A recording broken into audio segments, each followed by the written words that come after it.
Hi viewers, இன்றைக்கி நம்ம பார்க்க போகிற டாபிக் பார்த்திங்கன்னா connection between literature and other field and arts அப்படிங்கிற ஒரு டாபிக் தான் பார்க்க போகிறோம். ஸோ அதாவது இலக்கியத்துக்கும் மற்ற துறைக்கும் இலக்கியத்துக்கும் மற்ற ஃபைன் ஆர்ட்ஸுக்கும் உள்ள வித்தியாசங்கள், அதாவது உள்ள தொடர்பு என்ன, கனெக்ஷன் என்ன அப்படிங்கிற விஷயத்தை தான் நம்ம பார்க்க போகிறோம். ஃபஸ்ட்டு என்ன பார்க்க போகிறோம் பார்த்தீங்கன்னா லிட்ரேச்சர் அண்ட் அதர் ஃபீல்டு, அதாவது இலக்கியத்துக்கும் மற்ற துறைக்கும் உள்ள தொடர்பு என்ன, எவ்வாறு தொடர்பில் இருக்குது அப்படிங்கிற விஷயத்தை தான் பார்க்க போகிறோம். அதர் ஃபீல்டு அப்படின்னு சொன்னாலே என்ன அர்த்தம்னா ஹிஸ்ட்ரி, ஃபிலாசபி, சைக்காலஜி, சோஷியாலஜி, அப்புறம் சயின்ஸ் அண்ட் டெக்னாலஜி, இந்த மாதிரி அதர் துறைகள்லாம் இருக்குல்ல, மற்ற துறைகள்லாம், அதுக்கும் இலக்கியத்துக்கும் என்ன தொடர்பு இருக்குது அப்படின்னு பார்க்கும்போது அதுதான் பார்க்க போகிறோம். ஃபஸ்ட்டு ஹிஸ்ட்ரி அப்படிங்கிற ஒரு ஃபீல்டு, ஒரு துறையை எடுத்துப்போம், வரலாறு அப்படிங்கிற ஃபீல்டை. ஸோ வரலாறு அப்படிங்கிற ஃபீல்டை வந்து இலக்கியங்கள் அழகாகவே நம்மளுக்கு நிறையா அதாவது இலக்கியங்கள் பார்த்திங்கன்னா நிறைய புக்கு, நிறையா ஸ்டோரிஸ்லாம் படிக்கும்போது பார்த்திங்கன்னா கடந்த கால நிகழ்வுகளை நம்ம தெரிஞ்சிக்க முடியும்.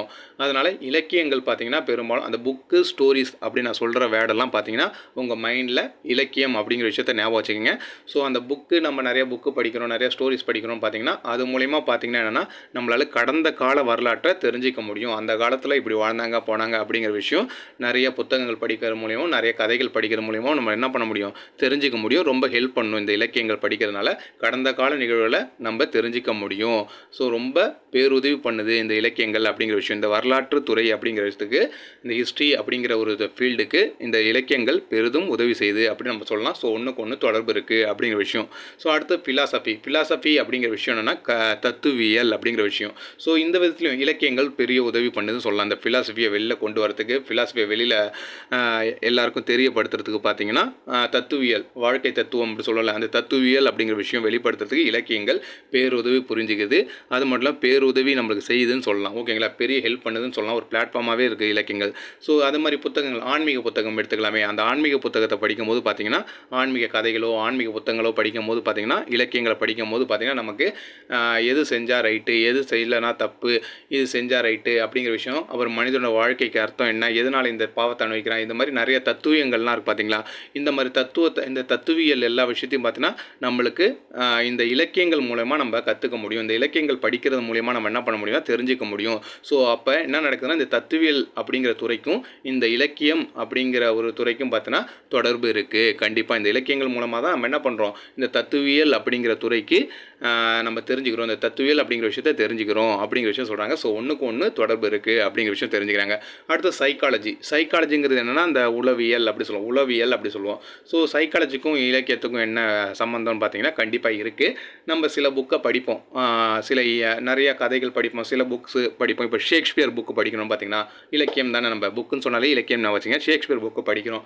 அப்படி ஷேக்ஸ்பியர் புக்கை படிக்கும்போது பார்த்திங்கன்னா அந்த புக்கில் ஹேம்லெட்னு ஒரு ஒர்க்கு படிச்சிருப்போம் நம்ம, ஹேம்லெட் அப்படின்னு.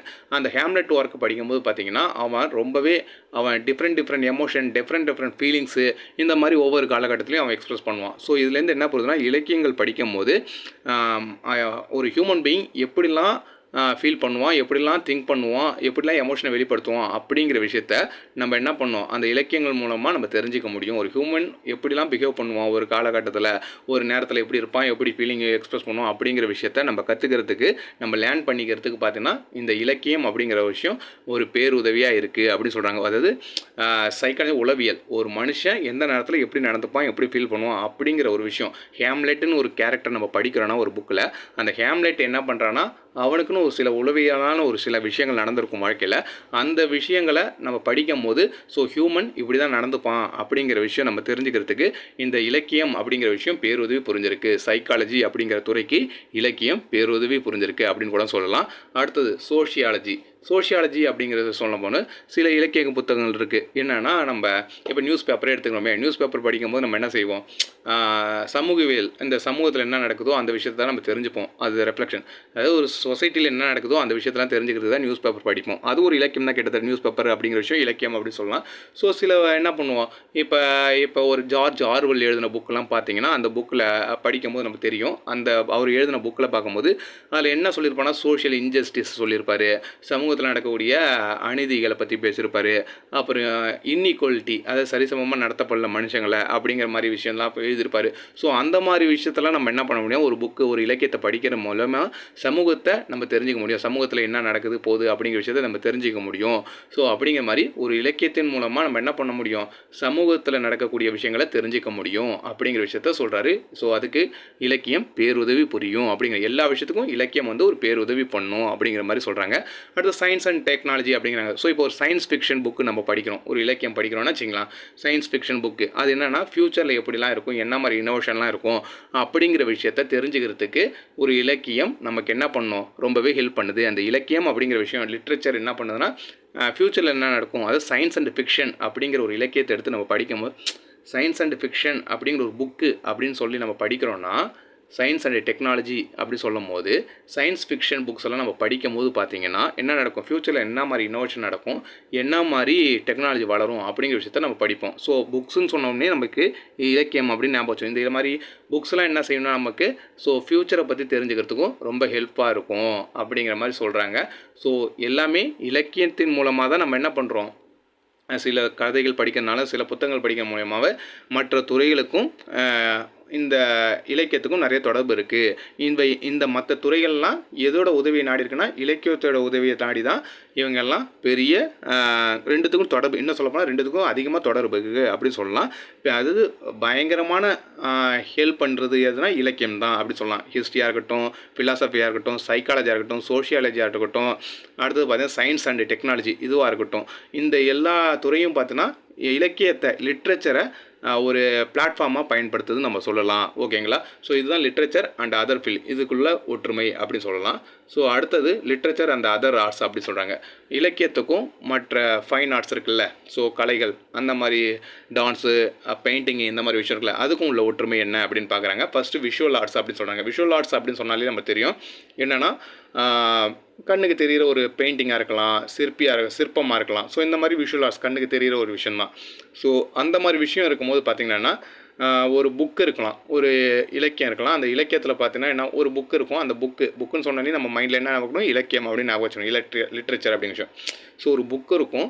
அந்த புக்கை நம்ம வாங்கி படிக்கும்போது அதில் இருக்க பிக்சர்ஸ்லாம் பார்க்கும்போது அழகாக இருக்கும். ஸோ உடனே ரைட்டர்ஸ் என்ன பண்ணுவார்னா அந்த அந்த அந்த இருக்கக்கூடிய சீனில் இருக்கக்கூடிய ஃப்ளவராக இருக்கலாம், எது வேணாலும் இருக்கலாம்.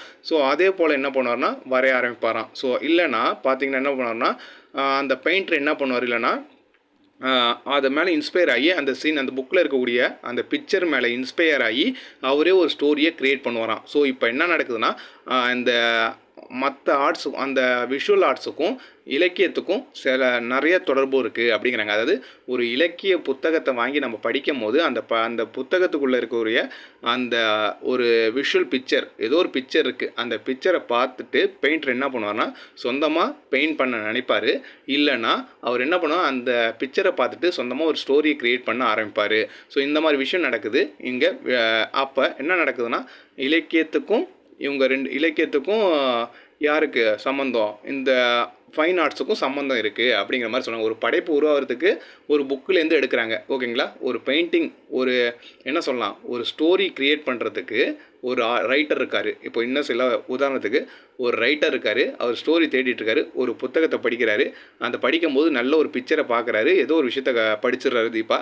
ஸோ அதை வச்சு என்ன பண்ணுறாருன்னா ஒரு ஸ்டோரி க்ரியேட் பண்ணுறாரு. ஸோ இப்போ என்னென்னா இலக்கியத்துக்கும் ஒரு புதுசாக ஒரு ஆர்ட்ஸ் உருவாகிறதுக்கும் பார்த்திங்கன்னா என்ன பண்ணுதுன்னா பெரிய தொடர்பு இருக்குது அப்படின்னு சொல்லலாம். அடுத்தது மியூசிக் அப்படி சொல்லும் போதுனா இலக்கியத்துக்கும் மியூசிக்கும் நிறையாவே தொடர்பு, ரொம்ப வெரி மச் தொடர்பு இருக்குது. ஏன்னா ஒரு போயம் புக்கு படிக்கிறோம். அந்த போயம் தான் என்ன பண்ணுறோம், நம்ம எடுத்து சாங்காக மாற்றுறோம். ஓகேங்களா? அந்த போயத்தை எடுத்து நம்ம என்ன பண்ணுறோம், சினிமாவிலையோ இல்லை நம்மளோ ஒரு பாட்டாக மாற்றுறோம். ஸோ அப்போ என்ன நடக்குது, அந்த மியூசிக்குக்கும் அந்த இலக்கியத்துக்கும் நிறைய தொடர்பு இருக்குது அப்படிங்கிறாங்க. அடுத்தது தியேட்டர் அண்ட் ஃபிலிம் அப்படிங்க. ஒரு மூவி ரிலீஸ் ஆகுதுன்னா கண்டிப்பாக ஒரு புத்தகத்துலேருந்து எடுத்த ஒரு கதையாக தான் இருக்கும். எங்கோ ஒரு கதையை படிச்சுட்டு அந்த புத்தகத்துலேருந்து எடுத்த கதையை படிச்சுட்டு தான் மூவியாக இங்கே என்ன பண்ணுறாங்க, நிறையா பேர் இங்கே படம் எடுத்துகிட்டு இருக்காங்க. ஸோ அப்போ இலக்கியத்துக்கும் இந்த தியேட்ரு சினிமாவுக்கும் நிறைய தொடர்பு இருக்குது அப்படிங்கிறாங்க.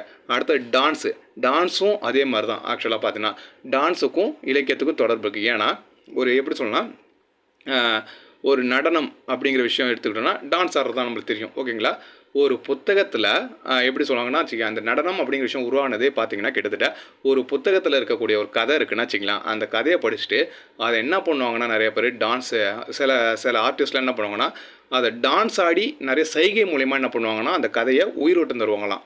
ஸோ அப்படி உருவானதான் டான்ஸு. அப்போ என்ன சொல்கிறாங்கன்னா இந்த டான்ஸுக்கும் இந்த இலக்கியத்துக்கும் நிறைய தொடர்பு இருக்குது அப்படிங்கிற மாதிரி சொல்கிறாங்க. அதாவது டான்ஸ் அப்படின்னு ஒரு ஆர்ட்ஸ் எடுத்துக்கிட்டோன்னா ஒரு புத்தகத்தில் இருக்கக்கூடிய ஒரு கதையை ஒரு ஸ்டேஜ் பர்ஃபார்மன்ஸ் இருக்காங்க, வெளியில் தெரு ஓரமாக ஸ்டேஜ் பர்ஃபார்மன்ஸ் இருக்காங்க. அவங்க என்ன பண்ணுவாங்கன்னா புத்தகத்தில் படித்த கதையை அதை நிறைய சைகை மூலயமா என்ன பண்ணுவாங்கன்னா செஞ்சு பொதுமக்களுக்கு காட்டுவாங்களாம். ஓகேங்களா, ஒரு டான்ஸ் ஆடி இல்லை ஏதாவது கை கால் அசைச்சு இந்த மாதிரி ஒரு விஷயத்தை உருவாக்கி என்ன பண்ணுவாங்க அந்த புத்தகத்தில் இருக்கக்கூடிய அந்த கதையை உயிரோட்டம் கொடுப்பாங்களாம் டான்ஸ் ஆடி. ஸோ அந்த மாதிரி பர்ஃபார்மன்ஸ் பண்ணுறது தான் இந்த டான்ஸ் அப்படிங்கிற விஷயம். ஸோ அப்போ இலக்கியத்துக்கும் இந்த டான்ஸுக்கும் நிறைய தொடர்பு இருக்குது அப்படிங்கிறாங்க. அடுத்தது ஆர்கிடெக்சர் அப்படிங்கிற விஷயம், ஆர்கிடெக்சருக்கும் இலக்கியத்துக்கும் நிறைய சம்பந்தம் இருக்குது. என்னன்னு பார்த்தீங்கன்னா ஆர்கிடெக்சர் அப்படின்னு சொன்னாலே நம்மளுக்கு பில்டிங்கு இந்த மாதிரி ஞாபகம் இருக்கும். ஸோ அப்போ என்னென்னா ஒரு புத்தகம் படிக்கும் போது நம்ம நிறையா புத்தகம்லாம் படிச்சிருப்போம், ஹாரி பாட்டர்லாம் படிச்சிருப்போம், இது மாதிரி நிறையா ஒரு ராட்சசி இருக்கிற ஏரியா இந்த மாதிரி நிறைய புத்தகம்லாம் படிச்சிருப்போம்.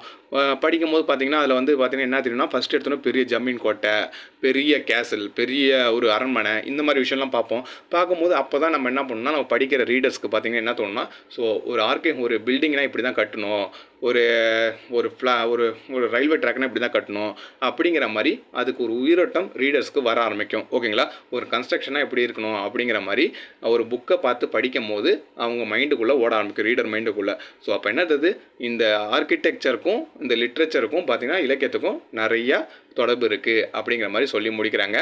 ஸோ இதுதான் இந்த டாபிக். தேங்க்யூ ஃபார் வாட்சிங் மை வீடியோஸ். மறக்காமல் சப்ஸ்கிரைப் பண்ணுங்கள் நம்ம சேனலை. தேங்க்யூ.